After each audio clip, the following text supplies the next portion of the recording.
So I drove another 20 to 30 minutes since the Liard hot springs there. I found this beautiful rest area right beside a river, so it was too perfect. What I'm going to do is I'm going to try to take a nap now. It's coming on 7 p.m. I'm going to try to sleep for a few hours and then drive in the late evening or at night when you're more likely to see bison along the side of the highway. I remember seeing bison on the side of the Alaska Highway 11 years ago when I drove it, and I'd really like to see them again. I haven't seen any bison yet this trip, so I'm going to kind of change my sleeping pattern here in an effort to see more wildlife.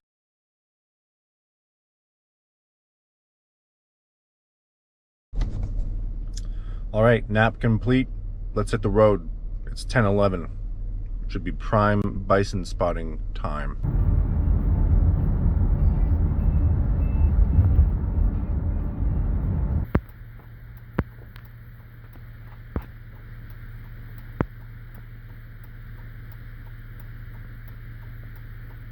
Hi.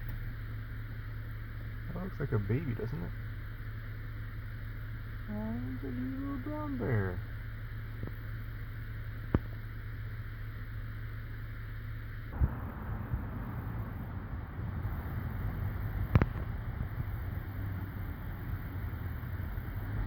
Man, they are massive.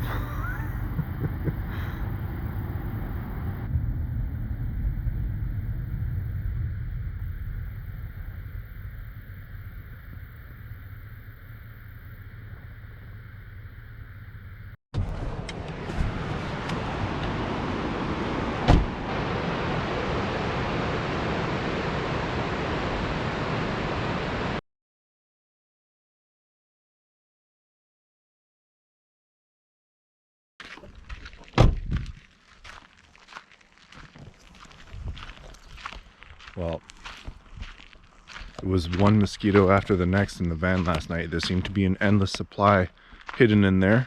So I only slept a couple hours, but that's okay. I was kind of hoping to start my day really early, start driving. It's only just past 4 in the morning, and I'd like to see some more wildlife, and this is a good time of day to see it. So here goes.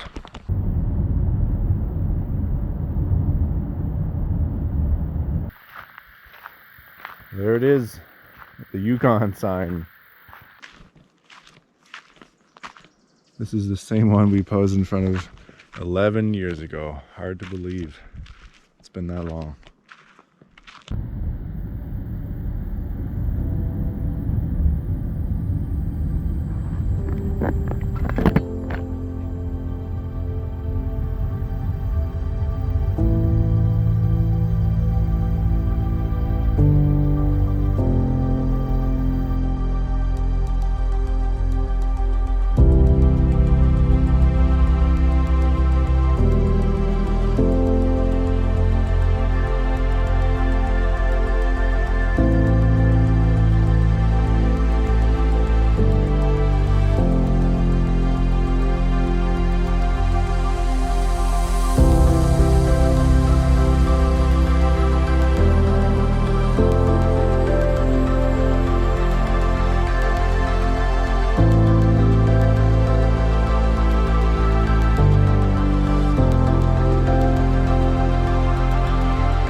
Mosquitoes. Swarmed, I tell you. Oh no, so are my legs. Anyways, there's the welcome to Yukon sign. Larger than life, baby. Yukon. Hi. Hi, where you headed? Well, I wanted to go up to Tuktoyaktuk for the 24-hour sunlight, but I heard that Northwest Territories is totally closed. I wouldn't know. Oh, okay. Well, I don't know. Am I allowed to drive up the Dempster Highway, like up there, or? I can't tell you yes or no because I don't know. Hi. So I looked it up, and it looks like the border is closed unless you're transiting through to another territory or province. Okay. So I got you to fill out a transiting form because you're going to the NWT. So you have to be out of the Yukon in 24 hours. Otherwise, but I'm only allowed in the Yukon for 24 hours? Yeah. Okay. So in that case, I'll probably just take the Junction 37. Unless you are vaccinated, you could be exempt from isolation here. Do you have your full shot? I got my first one. I wasn't able to get my second one in time. Okay, so then another option would be like you're staying in the Yukon, but while you're here, you have to isolate. Yeah, traveling's not like it used to be, eh? Sure isn't. No, I hope it goes back to normal someday. What's normal though, right? Yeah, just open borders would be great. Yeah. At least like within the country. We have an outbreak happening in the Yukon right now. Oh, really? Apparently we're at the highest in Canada or something. I don't know. Per capita? Holy moly, really? Yeah. I didn't know that. Like it was just within the last week. Now we're up to like 184, maybe 200 cases. Are you serious? For Yeah, such a small because population? of a grad party. Wow. One person going to one party and then going all the way around. Oh no. Yeah. Terrible. Watson Lake. Look at this ancient looking gas station. This thing looks like it's unchanged since the 70s or something.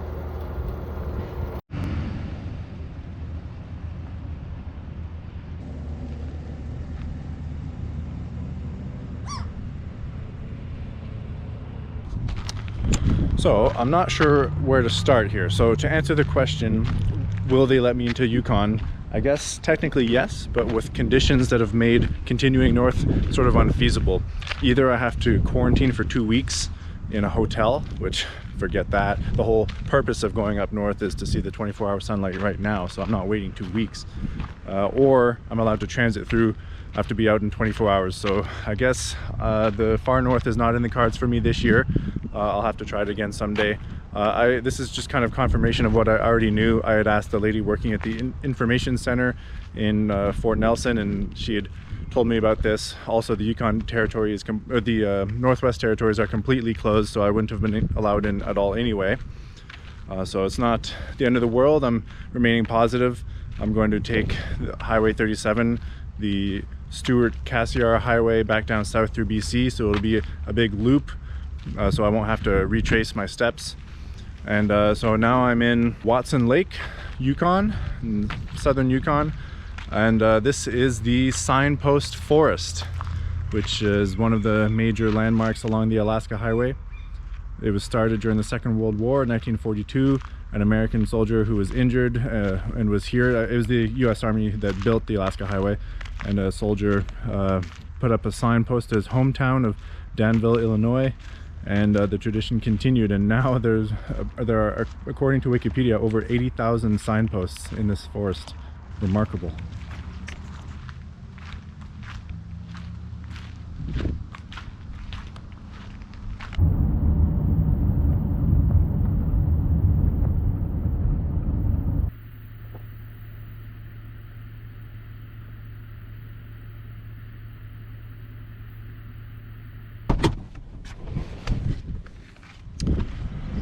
Well, this is the end of the line for me. This is Junction 37, and this is where I'll be getting off the Alaska Highway. It keeps going all the way to, well, Alaska, but I'm not allowed to stay in the Yukon, so I'm going to head back down this highway here. It's Highway 37, the Stewart-Cassiar Highway. It looks like it's going to be a beautiful drive. I've driven it once before, actually, and so yeah, this is the end of the Alaska Highway journey for me. I'm going to end this video right here. I appreciate your support. Thank you for watching. I'll see you in the next one.